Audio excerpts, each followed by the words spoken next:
Hello everyone, welcome to the Shinpad podcast.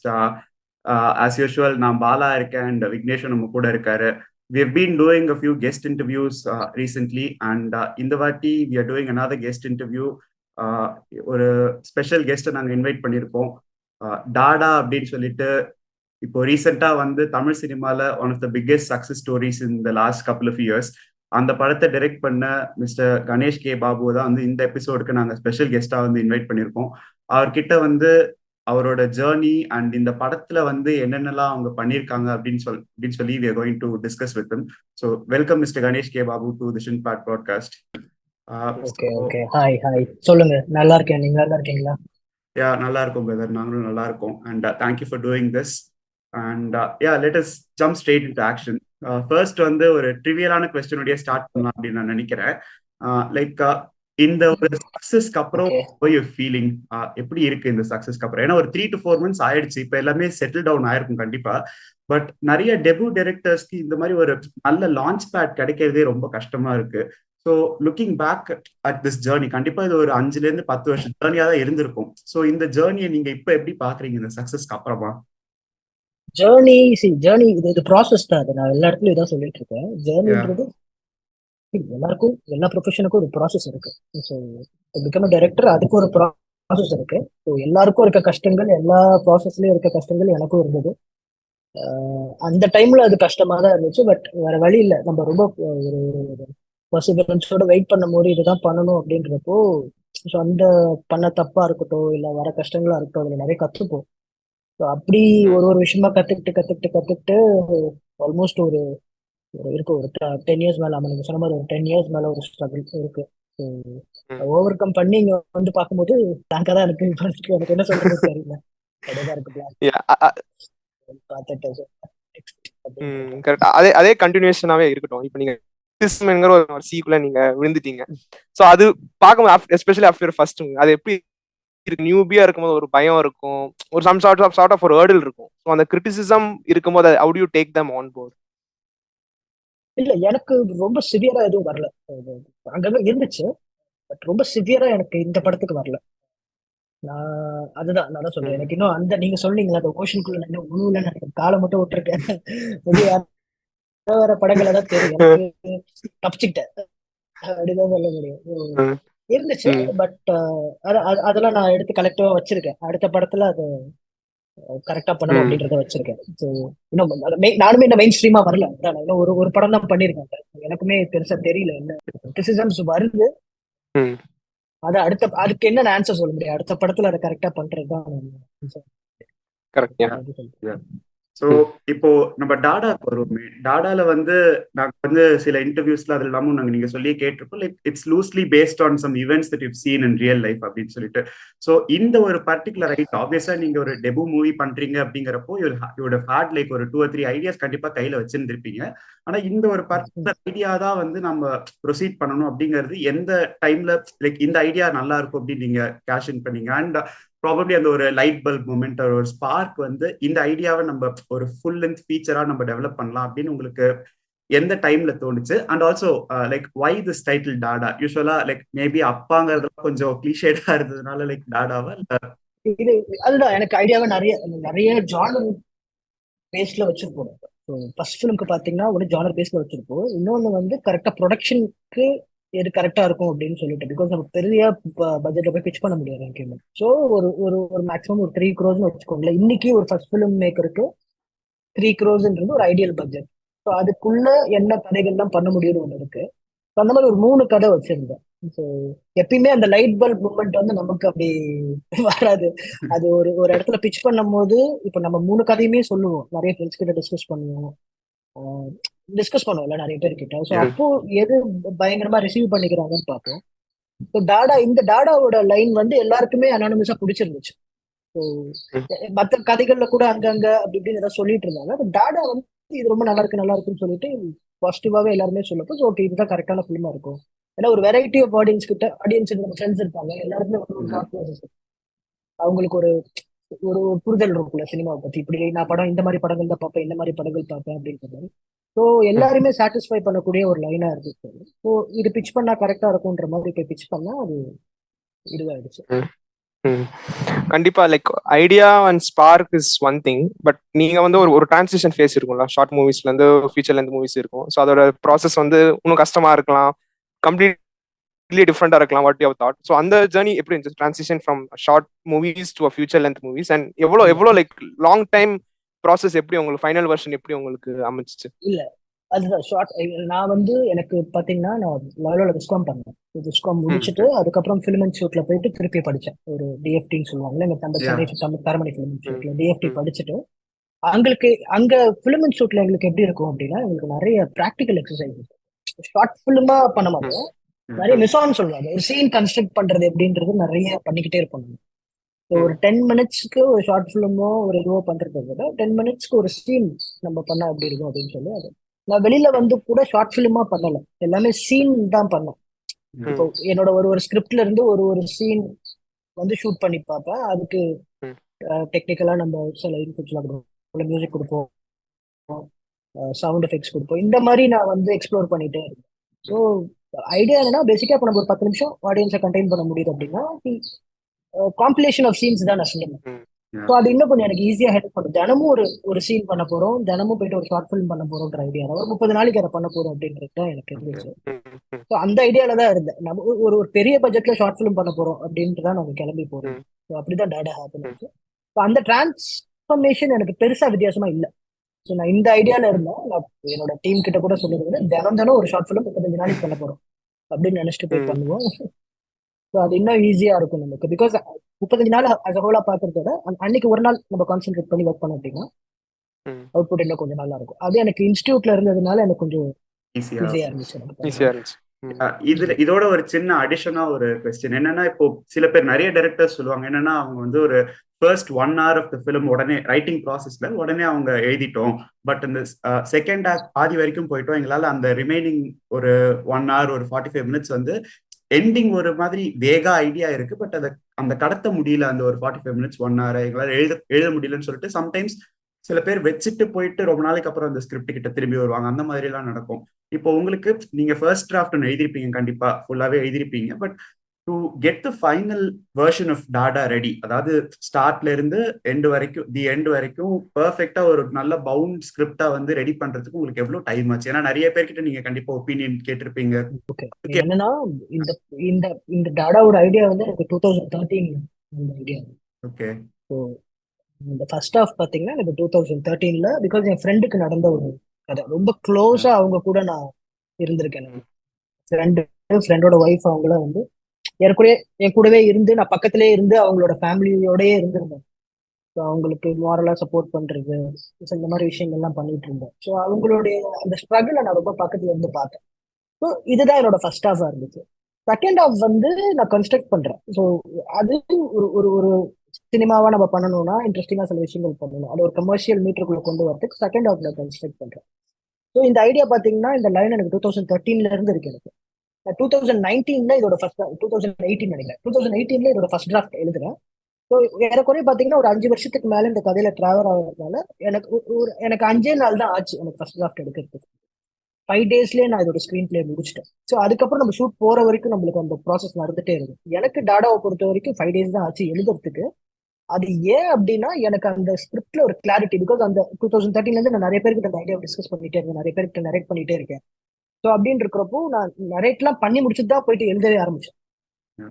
So அப்போ எனக்கு இன்னும் ஈஸியா இருந்துச்சு எழுதும் போது, பிகாஸ் எனக்கு அந்த ஒன்லைன் ப்ராப்பரா தெரியுன்றதுனால எனக்கு அந்த 5 நாள்ல என்னால அந்த டெரைவ் பண்ண முடிச்சு. அது டாடாக்கு பொருந்தும், அது எல்லா ஸ்கிரிப்டுக்கும் பொருந்துமானா எனக்கு தெரியல. அது பொருந்தாது.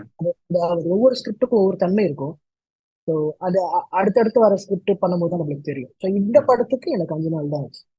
Okay okay. ஸோ இப்போ நம்ம அதுல இருந்து இன்னொரு பாயிண்ட்டுக்கு வருவோம். லைக் ஏன்னா இது அகைன் ஒரு ஃபர்ஸ்ட் மூவி, உங்களுக்கு நீங்களே சொன்ன மாதிரி ஒரு 3 crores அந்த மாதிரி ஒரு லிமிட்டட் அமௌண்ட் தான் உங்களுக்கு தருவாங்க. அண்ட் ஃபர்ஸ்ட் மூவி எடுக்கிறப்போ ஆப்வியஸ்லி வந்து உங்களுக்கு நீங்க என்னதான் எவ்வளவுதான் ப்ரீ பிளான்டா போனாலும் நீங்க அந்த ஒரு எக்ஸ்பீரியன்ஸ் அப்படிங்கிறது உங்களுக்கு கண்டிப்பா அந்த ஃபுல்லா இருக்காது. அப்போ எக்ஸிக்யூட்டிவ் ப்ரொடியூசரோட ரோல் எவ்வளவு இம்பார்ட்டன்ட். அண்ட் ஏன்னா நீங்க லாஸ்ட் மினிட்ல லாஜிஸ்டிக்கல் பிளான்ஸ் சேஞ்ச் பண்ற மாதிரி இருக்கும், உங்களுக்கு செட்ஸ் எல்லாம் பெருசா கிடைக்காது. இந்த படத்துக்கு செட்ஸ் பெருசா தேவையும் இருந்திருக்காது, பட் நிறைய கிடைச்சிருக்காது. ஸோ அந்த மாதிரி இருக்கிறப்போ திடீர்னு பட்ஜெட் ஓவர் ஷூட் ஆச்சு அப்படின்னா எங்க பேலன்ஸ் பண்றது? ஸோ ஏன்னா டே டு டே ஆக்டிவிட்டீஸ்ல இதெல்லாம் நிறைய ரொம்ப கேஷுவலா நடக்கும். நம்ம நினைச்சிட்டு ஒன்று பிளான் பண்ணியிருப்போம், அங்க போய் நடக்கிறப்ப வேற ஒன்றா இருக்கும். ஸோ இந்த மாதிரி இருக்கிறப்போ இந்த படத்துல அந்த எக்ஸ்பீரியன்ஸ் உங்களுக்கு எப்படி இருந்தது? அண்ட் ஒரு எக்ஸிகியூட்டிவ் ப்ரொடியூசருக்கும் டைரக்டருக்கும் இந்த ஒர்க்கிங் ரிலேஷன்ஷிப் எவ்வளவு இம்பார்ட்டன்ட் நீங்க நினைக்கிறீங்க? அது ரொம்ப ரொம்ப முக்கியம் அது. ஸோ ஒரு ஏபிக்கும் டைரக்டருக்கும், பிகாஸ் நீங்களுமே வந்து ப்ரொடக்ஷன் கால்ஸ் நீங்களும் தான் எடுக்கணும். ஒரு டைரக்டரா நான் அதை எடுக்கணும். அதுக்கு சப்போர்ட் பண்ணி அசிஸ்ட் பண்றது ஒரு இபியோட ஒரு ஒரு ஒரு ஒர்க்னு வச்சுக்கோங்களேன். பட் அதான் சொல்றேன், நம்மளுக்கு அது சின்ன பட்ஜெட் ஃபிலிம். நம்மளுக்கு கண்ட்ரோல்டான செட் இல்லாம போது நிறைய பிரச்சனைகள் வரும். கண்ட்ரோல்டான செட் இருக்கும்போது நம்மளுக்கு பெருசா இந்த இது ரொம்ப மைன்யூட்டா இருக்கும். பட் நான் தான் சொல்றேன், நான் ஷார்ட் ஃபிலிம்ஸ் எடுக்கிற மாதிரி தான் போகணுங்க. ஸோ அந்த மாதிரி இருக்கும்போது அது நிறைய நம்மளுக்கு இது இருக்கும், கோஆர்டினேட் பண்ணிக்கிட்டே இருக்கணும். நிறைய கால்ஸ் நீங்க எடுக்க வேண்டியது இருக்கு, பிகாஸ் இபி எல்லா இடத்துலயும் செட்டில் இருக்க முடியும். ஸோ அந்த டைம்ல நீங்க டைரக்டர் வந்து எல்லாமே பண்ணணும். நம்ம திடீர்னு இறங்கி கூட்டி பெருக்கணும்னாலும் நம்ம பண்ணிதான் ஆகணும். எல்லா ஒர்க்குமே டிஸ்கிரிப்ஷன் டைரக்டருக்கு கிடையவே கிடையாது, டைரக்டருக்கு கிடையாது. இதுதான் ஒரு ஜாப் டிஸ்கிரிப்ஷன், இப்படிதான் இருக்கணும்னு ஒரு ஏடிக்கோ ஒரு டைரக்டருக்கோ கிடையாது. எல்லாமே பண்ணணும் நம்ம. ஸோ அப்படி இருக்கும்போது நம்மளுக்கு அந்த ஒரு ஒரு சென்ஸ் ஆஃப் ஒரு இது இருக்கணும். நம்ம கரெக்டா நம்ம கால் எடுக்கக்கூடிய ஒரு இடத்துல இருக்கணும். டக்குன்னு மாறிடுச்சுன்னா ஒரு பிளான் பி பிளான் சி போயிட்டே இருக்கும். திடீர்னு என்னென்னவோ பண்ண வேண்டியது இருக்கும்.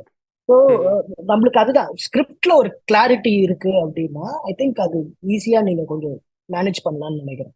ஸோ பிகாஸ் இது இப்போ டக்குன்னு ஒரு சீன் நம்ம எடுக்கலன்னா கூட, இப்போ டைம் ஆகுது இந்த இடத்துல எடுக்க முடியலன்னா கூட அந்த ஸ்க்ரீனை ஸ்கிப் பண்ணிட்டு நம்மளால இந்த கதையை சொல்ல முடியுமா யோசிக்கலாம். லொகேஷன் கிடைக்காது சில டைம்ல. ஸோ அப்போ இந்த சீனையே நம்ம தூக்கிட்டோம்னா கதை ப்ராப்பரா கன்வே ஆகுமா? அப்போ இருக்கிற லொகேஷன்ல இந்த சீனை எப்படி நம்ம பண்ண முடியும்ன்ற கால்ல நம்ம டக்கு டக்குன்னு எடுக்க வேண்டியதா இருக்கும். இந்த கால் வந்து அதான் சொல்றேன், நீங்க தான் இபி, நீங்க தான் ப்ரொடியூசர், நீங்க தான் எல்லாமே அப்படின்ற ஒரு சுச்சுவேஷன் இருக்கு.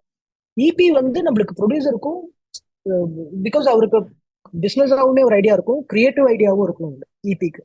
சும்மா வெறும் கேஷ் ஹேண்டில் பண்ற ஒருத்தரா இருந்தா முடியாது. ஸோ ஒரு எக்ஸிகூட்டிவ் ப்ரொடியூசருக்கு ஒரு கிரியேட்டிவ் ஐடியா வரும். டேரக்டர் இதை கேட்கறாரு அப்படின்னா ஏன் கேட்கறாருன்ற ஐடியா அவருக்கு முதல்ல இருக்கணும். ஸோ அப்போ ப்ரொடியூசரை அவர் தான் கன்வின்ஸ் பண்ணுவார், நான் போய் ஸ்ட்ரைட்டா பண்ண முடியாது. ஸோ ப்ரொடியூசர் கிட்ட அவர் தான் சொல்லுவார். அப்போ எங்க படத்துல மணிமாறன் ஒரு 3P இருந்தாரு. Is a very brilliant person actually. ரொம்ப ரொம்ப கிரியேட்டிவான ஒரு கிரியேட்டிவ் ஐடியா, ஐ மீன் ஒரு ஒரு சவுண்ட்னஸ் இருக்கும் அவர்கிட்ட. சேம் டைம் அவருக்கு வந்து ஒரு ஒரு பிசினஸ் பாயிண்ட் ஆஃப் வியூட இதுவும் இருக்கும். நிறைய இடங்கள்ல வந்து நான் கம்மியா இருந்தா கூட இல்ல பிரதர், நீங்க செலவு பண்ணணும், நீங்க இதை பண்ணுங்க அப்படின்னு. சில இப்போ ஆர்டிஸ்ட் எல்லாம் பாத்தீங்கன்னா கூட எனக்கு ஃபர்ஸ்ட் நான் வந்து ஏன்னா பாகிராஜ் சார்லாம் இந்த படத்துக்கு தேவையில்லை. ஏன்னா ரொம்ப 2-3 சீன் தாமே அப்பாக்கு இருக்குன்றதுனால அப்ப அவ்வளவு பெரிய ஆர்டிஸ்ட் நம்ம கொண்டு வந்து உள்ள போறது எனக்கு அதுல பெருசா இல்லை. ஏன்னா அவ்வளவு பெரிய ஆர்டிஸ்ட கூட்டு வந்து 2 சீன் கொடுத்தோம்னா அது எப்படி தப்பா இருக்குன்ற ஒரு பயம்லாம் எனக்கு இருந்துச்சு எனக்கு. அவருதான் வந்து இல்ல நீங்க போடுங்க, நீங்க இது பண்ணுங்க, பாகிராஜ் சார போடுங்க, ஐஸ்வர்யா மேடம் போடுங்கன்னு சொல்லி அவர் அந்த கால்ஸ் எல்லாம் எனக்கு கொஞ்சம் எனக்கு தேவைப்படல. பட் அவரு கிரியேட்டிவா சில விஷயங்கள்லாம் யோசிச்சு பிளஸ் அது பிசினஸ்க்கும் ஹெல்ப் பண்ணுன்ற அவருக்கு ஒரு ஐடியா இருக்கு. ஸோ இந்த மாதிரி மியூச்சுவலா போயிட்டே இருக்கும் இந்த ப்ராசஸ். அவங்க எனக்கு சில விஷயங்கள் கொடுப்பாங்க. சில இடங்கள்ல அவரு சொல்லுவாரு இதுல செலவு பண்ணிக்கலான்ட்டு, நான் சொல்ல இல்ல வேண்டாம், இருக்கு அவங்க தேவையில்லை விட்டுருங்க அப்படின்னு. இது மியூச்சுவலா நடந்துட்டே இருக்கும், த்ரூ அவுட் த ப்ராசஸ் போயிட்டே இருக்கும். இபின்றவருக்கு ரெண்டுமே கிரியேட்டிவ் சவுண்டர்ஸும் வேணும், ஆமா அந்த பிசினஸ் சைட் ஆஃப் சவுண்டர்ஸும் வேணும். இப்படி இருந்துச்சுன்னா ப்ராசஸ் கொஞ்சம் ஈஸியா இருக்கும். அந்த ரிலேஷன்ஷிப்ல இருந்து நான் அதே ரிலேஷன்ஷிப் வந்து இன் டர்ம்ஸ் ஆஃப் மூவிஸ் சொல்றேன், எடுக்கணும்னு ஆசைப்படுறேன்.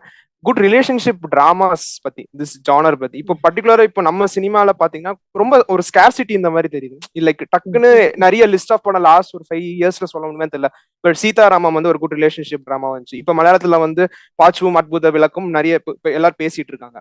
ஸோ இந்த ஸ்கேர்சிட்டி ஆஃப் ரிலேஷன்ஷிப் டிராமாஸ் இருந்துட்டே இருக்கு.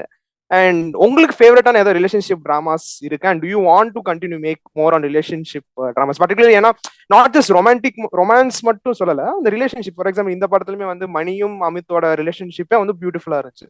ஸோ அந்த இது பார்க்கும்போது do you have a particular relationship drama movie or how do you see relationship dramas in general? இல்ல எனக்கு ஆக்ஷன் ஃபிலிம் பண்ணாலும் அதுல ரிலேஷன்ஷிப் ப்ராப்பரா போர்ட்ரே பண்ணுன்ற ஒரு ஐடியா எனக்கு இருக்கு. ஒரு சிம்பிளான விஷயம் என்னன்னா, ஒரு ஆடியன்ஸ் பாயிண்ட் ஆஃப் வியூல இருந்து 2 விஷயம் தான் அவங்க எக்ஸ்பெக்ட் பண்றது. ஒண்ணு, எனக்கு தெரிஞ்ச விஷயத்த சரியா சொல்லும், இல்ல எனக்கு தெரியாத விஷயத்த என்கேஜிங்கா சொல்லும். ஸோ இப்படின்னு இருக்கிறப்போ ஸோ இதுதான் ஆடியன்ஸோட என்னோட எக்ஸ்பெக்டேஷன் இருக்குதான் ஒரு படம் பார்க்கும்போது. இப்போ நான் ஒரு படம் பார்க்குறேன் அப்படின்னா அந்த விஷயம் எனக்கு தெரிஞ்சுன்னா அதை ப்ராப்பரா சொல்லிட்டாங்கன்னா எனக்கு கனெக்ட் ஆயிடுச்சுன்னா ஓகே. ஸோ அதே மாதிரி வந்து தெரியாத விஷயத்த காட்டுறாங்க அப்படின்னா ரொம்ப கன்வின்சிங்கா அண்ட் என்கேஜிங்கா ஒரு 2 to 3 hours என்ன வச்சிருக்காங்க அப்படின்னா அது ஒரு குட் ஃபிலிம் சொல்லி நான் பார்த்துட்டு போயிடுவேன். அந்த விஷயம் தான். ஸோ இந்த ரிலேஷன்ஷிப்பை ஹேண்டில் பண்றது வந்து எனக்கு தெரிஞ்சு எல்லா ஸ்கிரிப்ட்லயும் அதை நம்ம ப்ராப்பரா பண்ணணும்னு நினைக்கிறேன். ஸோ அது ஒரு ஆக்ஷன் ஃபிலிம் எடுத்தா கூட அந்த ஆக்ஷன் ஃபிலிம்ல கூட நீங்க ப்ராப்பரா ரிலேஷன்ஷிப்ஸோ கேரக்டர்ஸ்க்கு ஒரு டெஃபினேஷனோ வச்சு கரெக்டா நீங்க பண்ணணும்ன்றது. நான் எழுதுற ஆக்ஷன் ஸ்கிரிப்ட்ல கூட அதுல வந்து ஹியூமன் எமோஷன்ஸை போர்ட்ரே பண்ற மாதிரியான சீன்ஸ் எப்படி தான் வச்சிருக்கு. ஸோ அது எல்லா படங்களுக்குமே பண்ணணும். அது வெறும் ரிலேஷன் ஒரு 2 ரிலேஷன்ஷிப்போ இல்லை ஒரு ஃபீல் குட் ஃபிலிம்க்கு மட்டும்தான் அது பொருந்துன்றது இல்லை. அது நீங்க வந்து நீங்க இப்போ கிங்காங் படம் பார்த்தோம்னா கூட அதுல கூட ஏதோ ஒரு விஷயம் ஒரு ஒரு ஒரு ஒரு வேல்யூ சொல்றாங்க. அந்த ஒரு பொண்ணுக்கும் இருக்கக்கூட விஷயம் சொல்றாங்க. அது இன்னுமே பார்க்க நம்மளுக்கு ஒரு கொஞ்சம் க்ளோஸரா கொண்டு போகுது.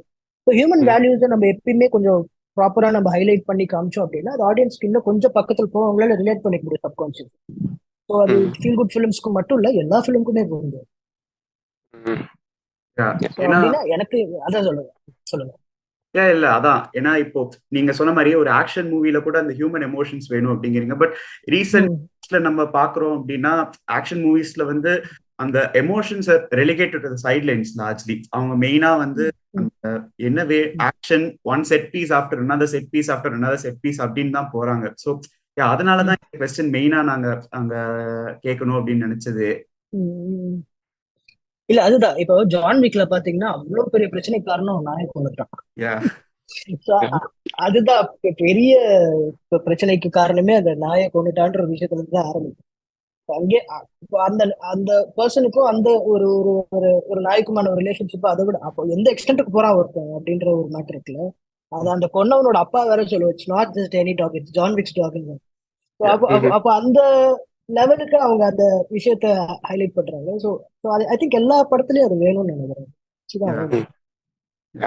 ஸோ அந்த கொஸ்டின்ல இருந்து அப்படியே ஃபாலோயிங் அப் டாடாவோட ஃபர்ஸ்ட் ஹாஃப் நாங்க ரீசெண்டா பார்த்ததுல ஒரு லாஸ்ட் 5-6 இயர்ஸ்ல அந்த ஃபர்ஸ்ட் ஒரு 1 hour to 1 hour 15 minutes வந்து it had some of the most sensible pieces of film making ஜென்ரலாவே. ஏன்னா அந்த பிஹேவியரல் ட்ராமாங்கிறது நம்ம இதுல ரொம்பவே கம்மியா தான் இருக்கு. ஒரு நேச்சுரலா நம்ம நடந்துக்கிற விதத்தை வந்து அப்படியே ஸ்கிரீன்ல காட்டுறது ரொம்ப ரியலிஸ்டிக்காவும் இல்லாம அட் த சேம் டைம் ரொம்ப சினிமாட்டிக்காவும் இல்லாம it had that right balance. ஒரு கரெக்டான மீட்டர்ல அந்த கான்வர்சேஷன்ஸ் எஸ்பெஷலி லீட் கேரக்டர்ஸ் 2 பேருக்கும் நடுவில் பேசிக்கிறதுல எனக்கு ஃபார் எக்ஸாம்பிள் இந்த ரீசெண்டா இந்த நார்வீஜியன் படம் the worst person in the world அதுல அவங்க வந்து அந்த ப்ரொட்டாகனிஸ்ட் வந்து அவங்களோட டிஃப்ரெண்ட் பாய் ஃப்ரெண்ட்ஸ் கூட பேசுறது அந்த மாதிரி ஒரு மீட்டர்ல I'm not comparing or anything but அந்த மாதிரி ஒரு மீட்டர்ல இது கரெக்டா வந்து உட்காந்துச்சு அதே மாதிரி. பட் செகண்ட் ஹாஃப் வந்து it was more cinematic like நிறைய சில கமர்ஷியல் எலிமெண்ட்ஸ் எல்லாம் ஆட் பண்ணிருந்தீங்க. சில எலிமெண்ட்ஸ் நல்லா ஒர்க் ஆச்சு while some of the elements didn't work out. But இந்த சேஞ்ச் ஒன்னு எதுக்காக, ரெண்டாவது இந்த சேஞ்ச் தான் வந்து மாசஸ் கிட்ட நல்லா இந்த படத்தை இன்னும் கொண்டு போய் ரீச் ஆக வச்சுச்சா அப்படின்னு நீங்க நினைக்கிறீங்களா? ஏன்னா ஆப்வியஸா அந்த கமர்ஷியல் எலிமெண்ட்ஸ் ஆட் பண்றப்போ அது ஒரு ஹெல்ப் காலிங் கார்டு மாதிரி ஒரு விசிட்டிங் கார்டு மாதிரி ஆயிடுது. ஸோ ஏன் இந்த சேஞ்ச் அண்ட் இந்த சேஞ்ச் தான் நிறைய பேர்கிட்ட ரீச் ஆக வச்சுச்சுன்னு நீங்க நினைக்கிறீங்களா? இல்ல இதுக்கு ஆன்சரே என்னால டெரைவ் பண்ண முடியாது. பிகாஸ் அது இட் ஹேப்பன்ட் இல்ல. பிகாஸ் என்னன்னா ஒரு பயம் இருக்கும் ஒரு ஃபர்ஸ்ட் ஃபிலிம் மேக்கரா எனக்கு. ஏன்னா ஃபர்ஸ்ட் ஹாஃப் மாதிரியே நான் செகண்ட் ஹாஃப் பண்ணி வச்சிருந்தேன். ஃபர்ஸ்ட் இருந்துச்சு அப்படிதான். அவ்வளவு இன்டென்ஸான ஒரு டிராமா தான் செகண்ட் ஹாஃப்லயும் இருக்கும். பட் அது பெரிய லெவல்ல சேனலேஜ் ஆகல எனக்கு. அது அந்த ஸ்கிரிப்டை எடுத்துட்டு போய் சொல்லும் போது அப்போ எல்லாருமே சுத்தி ஒரு விஷயம் என்ன எதிர்பார்க்காது. அந்த கமர்ஷியல்ன்றது என்னன்னா அவங்க சுத்தி சொல்றது காமெடி இந்த மாதிரி சில விஷயங்கள் தேவை. ஆமா, ஜனரஞ்சகமான திரைப்படத்தை எதிர்பார்க்கறாங்க. அப்போ எனக்கு வந்து ரொம்ப டெஸ்பரேட்டா இருக்கேன் படம் பண்ணணும் அப்படின்னு சொல்லிட்டு. ஸோ அது நான் அது கூட ஏன் மீட்டர்ல அந்த ஹியூமரோ அந்த விஷயங்களோ ஏன் மீட்டர்ல எப்படி கன்ஸ்ட்ரக்ட் பண்ணுமோ அப்படிதான் பண்ணி உள்ள வச்சிருக்கேன். ஸோ அண்ட் டு பி நீங்க அந்த சாங் கூட நீங்க அதெல்லாம் மென்ஷன் பண்ணி தான் சொல்றீங்கன்னு நினைக்கிறேன். செகண்ட் ஹாஃப்ல வர சாங் இருக்கட்டும் தமிழ் ஃபோக், அது யாருக்குமே மியூசிக் டைரக்டருக்குமே அது உடன்பாடு கிடையாது. யாருக்குமே அது வைக்கணும்ன்ற இது கிடையாது. பட் எங்களுக்கு ஒரு இதுக்கு முன்னாடி ஹிட் ஆன சில விஷயங்கள் எது போயிட்டு ரீச் ஆயிருக்குன்றப்ப எங்களுக்கு ரெஃபரன்ஸ் பாயிண்டா அதுதான் இருக்கு. தமிழ்ல மலையாளம் நம்ம கோட் பண்ண முடியாது. பிகாஸ் மலையாளம் பிரேமம் ஓடி இருக்கு, அது ஓடி இருக்கு, அது மலையாளத்துல ஓடி இருக்கு. தமிழ்ல என்ன ஓடி இருக்குன்னு தான் என்கிட்ட கேட்பாங்க. அது எனக்கு அது பட்சத்தினாலதான் படம் ஓடிடுச்சான்னு எனக்கு தெரியல. அது வைக்காம இருந்திருந்தா எப்படி ரிசீவ் ஆகும்னு எனக்கு தெரியாது. ஸோ அதான் சொல்றேன், இது ரொம்ப அடுத்த படங்கள் நான் அதை ட்ரை பண்ணுவேன். பிகாஸ் இப்ப எனக்கு ஒரு ஒரு விசிட்டிங் கார்டு இந்த படம் வந்துருச்சு. அடுத்த படங்கள்ல அதை நான் அவாய்ட் பண்றேன், கன்ஃபார்மா அவாய்ட் பண்றேன். பிகாஸ் அப்ப அது எனக்கு தேவைப்படாது, ப்ரொடியூசர்ஸ் எனக்கு போஸ்ட் பண்ண போகுது. இப்ப யாருமே என்கிட்ட அதை கேட்கல, இது வைக்கணும் இது வைங்க அப்படின்னு சொல்லிட்டு. இப்ப எனக்கு சொல்லும் போது நீங்க உங்க தாட் ப்ராசஸ்ல ஒரு படம் பண்ணி கொடுங்கன்னு தான் கேட்கறாங்களே தவிர எனக்கு அப்படி வச்சு கொடுங்க இப்படி வச்சு கொடுங்க கேட்கல. பட் அதுதான் எனக்கு ஹெல்ப் பண்ணிருக்கு. எப்படி பார்த்தாலும் அந்த விஷயம் எனக்கு ஹெல்ப் பண்ணிருக்கு. பிகாஸ் எனக்கு பிடிச்ச மாதிரி ஒரு செகண்ட் ஃபிலிம் எடுக்கிறதுக்கு அந்த விஷயம் எனக்கு ஹெல்ப் பண்ணிருக்கு. நான் அதை குறையும் சொல்ல முடியாது. அதனால நான் நியூட்ரலா விட்டுறேன், நான் அதை இது பண்ண முடியல. பிகாஸ் இந்த கதையை ரொம்ப கில் பண்ற மாதிரியே வைக்கலன்னு நம்புறேன். ஸோ அந்த அளவுக்கு தான் வச்சு இது பண்ணுறேன். ஆடியன்ஸ் அது இப்படி பண்ணியிருந்தா நல்லா இருக்குமேனு ஆடியன்ஸ் சில பேர் ஃபீல் பண்றாங்க. அதையும் நான் எடுத்துக்கிறேன், அதையும் ரெஸ்பெக்ட் பண்றேன். ஸோ அது நான் வர ஃபியூச்சர் ஃபிலிம்ஸ்ல அதை நான் ரெண்டு ஜனரஞ்சகத்துக்கும் உங்களுக்கும் நடுவுல ஒரு கோடு போட்டு நான் ஒர்க் பண்ணுன்றதுதான் நான் கத்துக்கிறேன். அவ்வளவுதான். அண்ட் இந்த மூவில எனக்கு ஒன்றும் ரொம்ப பிடிச்ச விஷயம் வந்து இந்த ரியலிஸ்டிக் பெர்ஃபார்மன்ஸ். இந்த ஃபர்ஸ்ட் ஹாஃப்ல ரியலி லவ்ட் இட். அந்த ஒரு natural dynamism between the lead பேர் நல்ல ஒர்க் அவுட் ஆச்சு. ஸோ ஏன்னா இப்போ பெரிய பெரிய எக்ஸ்பீரியன்ஸ் ஆக்டர்ஸே இருக்கும். Just as an example, for example பிரம்மாஸ்திரால வந்து இந்த ரன்பீர் ஆலியோட கெமிஸ்ட்ரி கூட நிறைய பேருக்கு அவ்வளோ ஒரு இது இருந்துச்சு, ஒப்பீனியன்ஸ் இருந்துச்சு, சரியா ஒர்க் அவுட் ஆகலன்னு. பட் இதுல வந்து ஒரு இன்எக்ஸ்பீரியன்ஸ் ஆக்டர்ஸா இருக்கும்போது அதோட இது எப்படி இருந்துச்சு? How was the chemistry test and script readings when this dynamism has to come into play? So அது எப்படி உங்களுக்கு இருந்துச்சு? அண்ட் ஆல்சோ இந்த இன்எக்ஸ்பீரியன்ஸ் ஆக்டர்ஸ்னால தான் இன்னும் அந்த கெமிஸ்ட்ரி இன்னும் என்ன சொல்லும் மேலே ஏத்துச்சுன்னு நீங்க நம்புறீங்களா? இல்ல, சி இன்எக்ஸ்பீரியன்ஸ்டுன்னு கிடையாது, வேற கைண்ட் ஆஃப் அவங்களுக்கு ஒரு எக்ஸ்பீரியன்ஸ் இருக்கு. ஸோ அந்த இந்த ஸ்கிரிப்டுக்கு இந்த லெவல் ஆஃப், ஏன்னா இது ஒரு 20-24 இயர்ஸ்க்குள்ள ரெண்டு பேருக்கு நடக்கிற ஒரு கதை. ஏறக்குறைய நம்மளுடைய லீட் கேரக்டர்ஸ் பார்த்தீங்கன்னா அந்த ஏஜ் கேட்டகரியில இருக்கிறவங்க. அவங்களுக்கு இந்த ஸ்கிரிப்டை பத்தி ஒரு புரிதல் இருக்கு. பிகாஸ் இதெல்லாம் அவங்க கிராஸ் பண்ணி வந்திருக்காங்கன்னு இது இருக்கு. பிகாஸ் அவங்க வயசுக்கு மீறி அவங்க எதுவுமே தொடலை. அதனால அவங்க ஈஸியா அதை கனெக்ட் பண்ணிக்கிறாங்க. எனக்குமே என் வயசை மீறின கதை கிடையாது. எனக்கு 24 வயசுக்குள்ள என் ஏஜ் கேட்டகரிக்குள்ள நடந்த ஒரு கதைன்றதுனாலதான் நான் அதை எவ்வளோ ஒரு கிளாரிட்டியோட என்னால அணுக முடியுது. ஸோ அப்படி பார்க்கும்போது அந்த 90% அந்த ரியல் லைஃப்ல இருக்கக்கூடிய எமோஷன்ஸ் நம்ம ஸ்கிரிப்ட்ல கடத்தும் போது அது ஈஸியா அவங்க ரிசீவ் பண்ணிக்கிறாங்க. அண்ட் வயசுக்கு மீறியும் நம்ம எதுவும் சொல்ல ட்ரை பண்ணல. ஸோ அதனால கொஞ்சம் ஈஸியா இருந்திருக்கும் அவங்களுக்கு அதை இது பண்ண ரிலேட் பண்ணிக்க முடியுது அவங்களால இந்த கேரக்டர். ஸோ அவங்க பார்த்த கேரக்டர் தான் நீங்க பார்த்துருப்பீங்க. எல்லாருமே இந்த படத்துல இருக்கக்கூடிய, நீங்க ஒரு மணிகண்டனா இருப்பீங்க, நீங்க ஒரு அமிதா இருப்பீங்க, சரவணனா இருப்பீங்க, எல்லாருமே அதை ஸ்விட்ச் பண்ணிக்கிட்டே இருக்கும் அந்த கேரக்டர். ஸோ யாருமே வேற ஏதோ மாதிரியான கேரக்டர்ஸ் இருக்கு, ரொம்ப டே டு டே லைஃப்ல பாக்குற கேரக்டர். ஸோ அதனால ரொம்ப ஈஸியா தான் அது இருந்தது பண்றது அவங்களுக்கும். கெமிஸ்ட்ரி பொறுத்த வரைக்கும் அது அது ஆக்டர்ஸோட வேலை இல்லை. அவங்க ரொம்ப ப்ரொஃபஷனலான ஆக்டர்ஸ்ன்றதுனால அவங்களுக்கு எந்த மீட்டர்ல வச்சுக்கணும் கைட் பண்றதுக்கு நம்ம இருக்கோம், நம்ம என்ன மாதிரி தேவையில்லைன்றது. அண்ட் கெமிஸ்ட்ரி காட்டும் போது கூட இதுல என்னன்னா ரொம்ப ஹாஃப்ல இருந்து நான் அந்த கதையை சொல்ல ஆரம்பிச்சுப்பேன். அவங்க எப்படி லவ் பண்ண ஆரம்பிச்சாங்கன்றதுதான் இருக்கு. அதுக்கான இன்டிமசியை நம்ம வைக்கணும். அவங்க தோல்ல கடிக்கிறதா இருக்கட்டும், இங்க புத்தம் கொடுத்துட்டு போறதா இருக்கட்டும், இல்ல அதிகமா பேசிக்காம இந்த மாதிரி விஷயங்கள் நம்ம ரிலேஷன்ஷிப்ல இருந்து நம்ம எடுத்துப்போம். ஸோ அதை தூக்கி உள்ள பண்ணும் போது அது ரொம்ப ஈஸியா போய் ஆடியன்ஸ் கனெக்ட் ஆகிடும். பெர்ஃபார்மன்ஸ் ரொம்ப எலிவேட்டடா இருக்கும். அது அவங்க ஈஸியா பண்ணிட்டு போயிடுவாங்க. ஸோ இப்போ பெர்ஃபார்மன்சஸ் ஒரு பில்லர் அப்படின்னா, ஒரு மூவிக்கு ஜென்ரலாவே இன்னொரு பில்லர் வந்து டெக்னிக்கல் சைட்ல வந்து எவ்வளோ ஸ்ட்ராங்கா இருக்கு அப்படிங்கிறது, especially music, cinematography and editing. So இவங்க கிட்ட எல்லாம் ப்ரீஃப் பண்றப்போ எப்படி இருந்தது? ஃபார் எக்ஸாம்பிள், ஏன்னா இந்த படத்தோட மியூசிக் டைரக்டர் அவரும் வந்து ரொம்ப ஃப்ரெஷ்ஷா தான் கமிங் ஆஃப் த பிளாக். அவருக்கு பெருசா இண்டி மியூசிக் தான் நிறைய பண்ணிட்டு இருந்தாரு, ஒரு ஃபீச்சர் ஃபிலிம் பண்றாரு. ஸோ அப்படி இருக்கிறப்போ இப்போ ஃபார் எக்ஸாம்பிள் ஃபர்ஸ்ட் சீனே ஒரு லாங் டேக்ல நல்லா வர சீன், அந்த நீங்க சொன்ன மாதிரி அந்த ரிலேஷன்ஷிப் முன்னாடி நம்ம என்ன நடந்ததுன்னு படத்துல வந்து நம்ம பார்க்கவே இல்லை. டைரக்டா வந்து இந்த ரிலேஷன்ஷிப்போட மிடில் பாயிண்ட்டுக்கு தான் நீங்க எங்களை கூட்டிகிட்டே வரீங்க. ஸோ அப்படி வரப்போ அந்த அந்த இடத்துல எப்படி மியூசிக் இருக்கணும் அப்படின்னு சொல்லிட்டு நீங்க எப்போ டிசைட் பண்ணுவீங்க? எப்படி மியூசிக் டைரக்டர் கிட்ட ப்ரீஃப் பண்ணுவீங்க? And at the same time editor கிட்டையும் வந்து இதை எந்த மாதிரி கட் பண்ணலாம்? ஏன்னா இன்னொரு ஷாட் எப்படின்னா, அவங்க வந்து பிரெக்னன்சி வந்து ரிவீல் பண்றப்போ வந்து பேசிப்பாங்க. அவங்க பேசுறது அந்த 3 பசங்க அந்த சைடு உட்காந்துருப்பாங்க. ஸோ மாறி மாறி அந்த கட்டு வந்துட்டே இருக்கும்.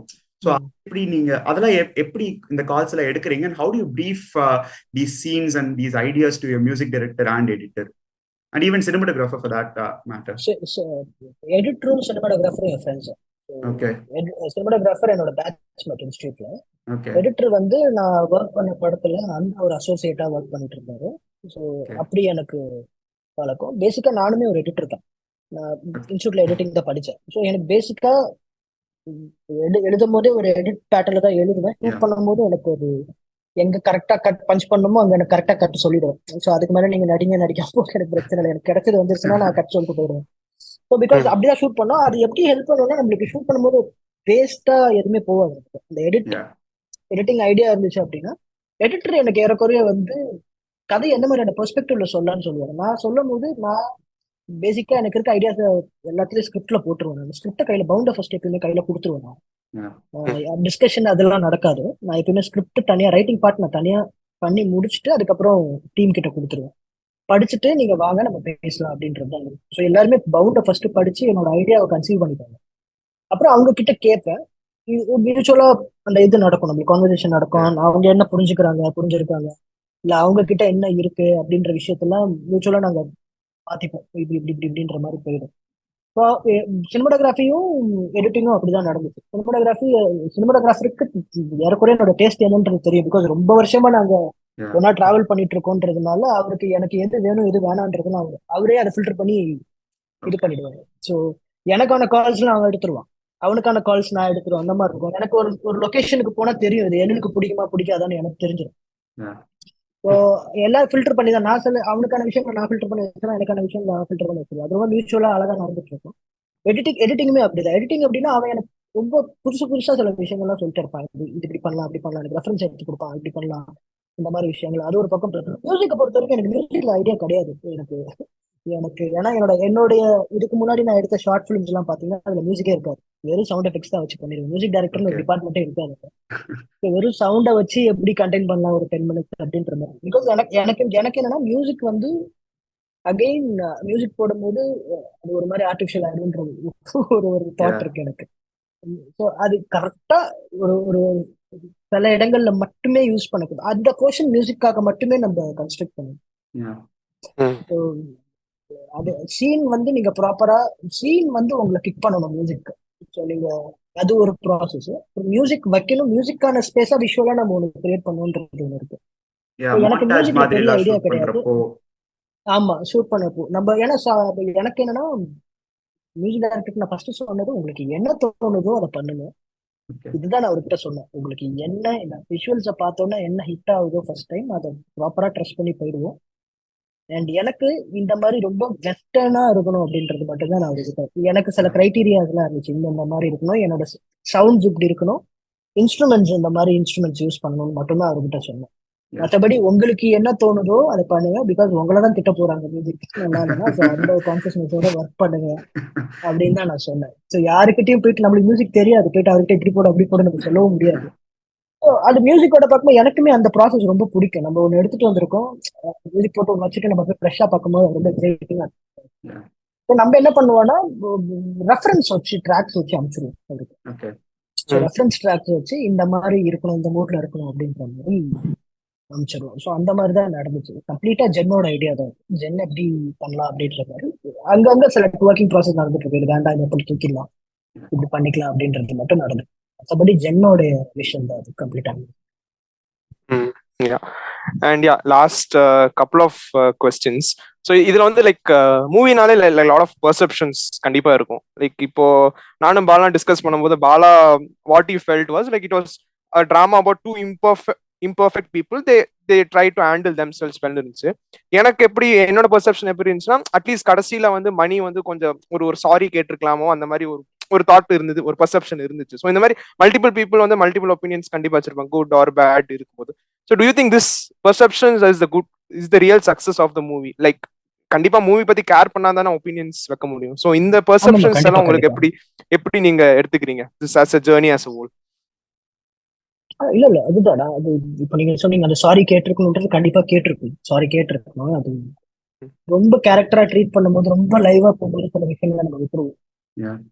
பட் அது ஆடியன்ஸ் பாக்குற விதம்ன்றத நான் புரிஞ்சுக்கிறேன். அவங்க என்னெல்லாம் எக்ஸ்பெக்ட் பண்றாங்க, என்னெல்லாம் நடக்கணும், மாரலா என்ன எக்ஸ்பெக்ட் பண்றாங்கன்ற விஷயம் எனக்கு வந்து ரொம்ப ஆச்சரியமா இருந்துச்சு. சில விஷயங்கள் அந்த விமனை போர்ட்ரே பண்ணது கூட அந்த அந்த அந்த ஆஃபீஸ்ல வந்து அந்த விபி வந்து கொஞ்சம் ஹராஸ் பண்ற மாதிரி போகும்போது ஹீரோ வந்து அதை இது பண்ணி டாச் பண்ணி கொண்டு போவாருன்ற மாதிரிலாம் இருக்கும். அது எனக்கு பயங்கரமா கிரிட்டிசிசம் பண்ணிச்சு. என்ன பொண்ணை காப்பதற்கு ஹீரோ தான் வரணுமா? அவங்களே பண்ண மாட்டாங்களா? எலும்பு சார்ந்தா என்ன வரும்?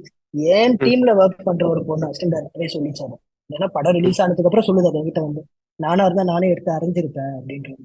அப்போ எவ்வளவு மேல் சாவனிஸ்டிக்கா ஒரு சீன் கன்ஸ்ட்ரக்ட் பண்ணப்பட்டிருக்கு பாருங்க அப்படின்றதெல்லாம் எனக்கு அப்புறம் தான் ரியலைஸ் ஆகுது. அப்போ எவ்வளவு ரெஸ்பான்சிபிளா ஒரு சீனை கன்ஸ்ட்ரக்ட் பண்ணும்போது யாருமே வந்து ஒருத்தரை பெருசா காட்டுறதுக்கு இன்னொருத்தரை நம்ம டிஃபைன் பண்றது அப்படின்றதுலாம் வந்து கொஞ்சம் எவ்வளவு பார்த்து ஹேண்டில் பண்ணுன்றத புரிஞ்சுட்டு எவ்வளவு சீரியஸா படம் பாக்குறாங்க அப்படின்றது எனக்கு புரியுது இன்னைக்கு. ஸோ அதெல்லாம் நான் வந்து அடுத்த படத்துல கரெக்டா பண்ணணும் அப்படின்றது. So அது அது அது அந்த பேலன்ஸ் கரெக்டா இருக்கணும். இந்த கேரக்டராவும் அதை பண்ணணும். பிகாஸ் இம்பர்ஃபெக்ட், எல்லாருமே இம்பர்ஃபெக்டா இருப்பாங்க, இம்பர்ஃபெக்டான விஷயங்கள் பண்ணுவாங்க. பட் அது அந்த லைன் என்னன்றதை நான் இன்னும் இது பண்ணிட்டு இருக்கேன், ஐடென்டிஃபை பண்ணிட்டு இருக்கேன். அது கரெக்டா அதை கொண்டு போகணும், இல்லாட்டி எவ்வளவு விஷயங்கள் ரொம்ப அஃபெண்ட் ஆயிடுறாங்க. ஸோ லாஸ்ட்லி நீங்க ஷார்ட் ஃபிலிம்ஸ்ல இருந்து மூவிஸ் வந்துட்டீங்க. இந்த ஜேர்னில you must have gone through a bunch of emotions. கண்டிப்பா ஒரு ரோலர் கோஸ்டர் மாதிரி தான் இருந்திருக்கும். ஏன்னா எஸ்பெஷலி இந்த ஃபர்ஸ்ட் படம் வரதுக்கு முன்னாடி முதல்ல படம் பண்ணிடுவோமோங்கிற பயத்துல இருந்து ஒரு overwhelming set of positive emotions, அப்புறம் கொஞ்சம் பயம் அந்த அந்த மாதிரி ஒரு இது வருமா வராதா, கரெக்டா உட்காருமா, அப்புறம் ஃபர்ஸ்ட் மூவி எடுக்கிற ப்ரெஷர்ல இருந்து இது எல்லாமே நீங்க பார்த்துட்டீங்க. ஸோ இப்போ இந்த set of emotions how have they changed you both as a filmmaker and as a human being? And இதெல்லாம் வந்து நீங்க ஃபியூச்சர்ல படம் பண்றதாட்டும் இல்ல ஃபியூச்சர்ல லைஃப்லயுமே உங்களோட அப்ரோச்சை வந்து சேஞ்ச் பண்ணிருக்கா இதுல ஏதாவது? அது எனக்கு தெரியல, நான் இப்படிதான் இருக்கேன். எனக்கு தெரிஞ்ச பர்சனா என்ன எப்படி மாத்திருக்கேன்னு தெரியல. ரெஸ்பான்சிபிளான ஃபிலிம் மேக்கரா மாத்திருக்கு டாடா. ஸோ அது எனக்கு பிகாஸ் ஒரு ஆடியன்ஸ் வந்து எவ்வளவு செலிப்ரேட் பண்றாங்க, எவ்வளவு பேர் பேசுறாங்க அப்படின்றது வந்து, ஸோ இன்னும் ரெஸ்பான்சிபிளான படங்கள் கொடுக்கணும் அப்படின்றது எனக்கு எப்பயுமே இருக்கும். பட் இப்போ இன்னும் கொஞ்சம் ஆடடா இருக்கு. அது ஒரு பர்சனா என்ன எப்படி மாத்திருக்கேன்னு எனக்கு இன்னும் தெரியல. அதான் சொல்றேன், ரொம்ப பிகினிங்ல தான் இருக்கேன் நான். எனக்கு அது சக்சஸா என்னன்னு கூட எனக்கு இன்னைக்கு கூட எனக்கு தெரியல. எனக்கு நிறைய பேர் பேசுறாங்க, அதெல்லாம் இருக்கு. பட் நாங்க அதே ஜோன்ல தான், பசங்க எல்லாம் ஜாலியா சுத்திட்டு அந்த மாதிரி ஜோன்ல தான் இருக்கோம். ஸோ எனக்கு அது இன்னும் தெரியல எப்படி என்ன ஹேண்டில் பண்ற அளவுக்கு ஃபேமோ ஏதோ கூட எதுவும் கிடையாது. கிடையாது, நார்மலா இன்னும் அங்கே எங்க சுத்திட்டு இருக்கோம், அங்கே சுத்திட்டு இருக்கேன். அதெல்லாம் இதே அடுத்த படம் வரும்போதுதான் அது தெரியும்னு நினைக்கிறேன். இன்னும் ஓகே, அவ்வளவுதான். அந்த என்ட்ரி டிக்கெட் வாங்கிட்டேன்னு நினைக்கிறேன். அவ்வளவுதான், அப்படிதான் நான் பாக்குறேன். இனிமே வர படங்கள் தான் நம்ம தான் நம்ம யாரும். That's great. Yeah, thanks a lot. That was our last question. So we also read and heard that நீங்க ஒரு பெரிய பேனரோட சைன் பண்ணிருக்கீங்க for the next project. So அதுக்கு கண்டிப்பா best wishes from us from the Shinpad podcast, and also keep giving us good films. Personally நிறைய relationship drama நீங்க பயங்கரமா, I mean I felt really connected in the first movie நால. So hopefully நீங்க அதே லைன்ஸ்ல நீங்க நிறைய பண்ணுவீங்கன்னு எதிர்பார்க்கிறோம். So thanks a lot and thank you, best wishes. And thanks for listening. Thanks for listening. Thanks for taking your time on a Sunday afternoon.